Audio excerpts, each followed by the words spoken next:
The Biden administration's first major international gathering, a two-day virtual summit on climate change, has wrapped up. NPR's Nathan Rott reports the U.S. and other countries announced bold new commitments to cut climate-warming greenhouse gas emissions. The big news to come out of the summit domestically was the announcement that the U.S. will aim to cut its emissions in half compared to 2005 levels by the end of the decade. To do that would require massive changes in the way that energy is produced here in America, and it would require massive turnover in the country's automotive fleet, with millions more electric vehicles on the road.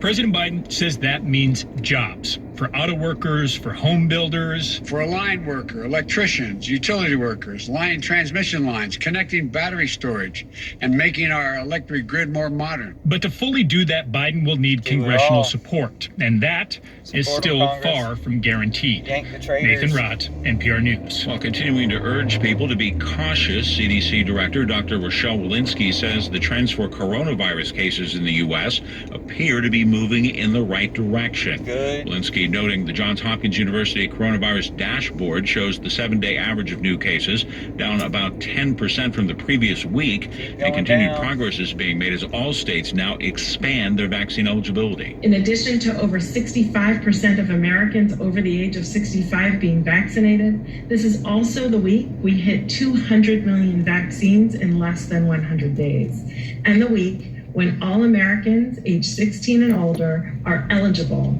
for vaccination. In terms of the Johnson & Johnson vaccine, a CDC advisory panel has recommended the pause in its use be lifted. J&J shots were halted about a week ago due to extremely rare cases of blood clots forming in some who had received the single-shot vaccine.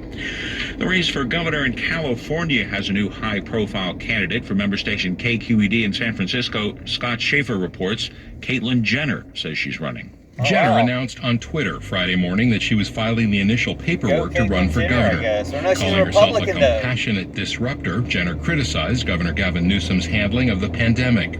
Newsom is facing a likely recall this year and is also up for re-election in 2022.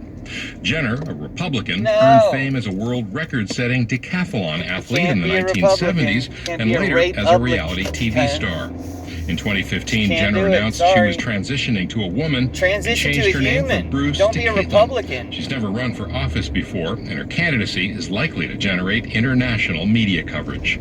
For NPR News, I'm Scott Schaefer in San Francisco. Stocks rebounded following a sell-off yesterday in part over concerns about a potential big tax hike for wealthy investors.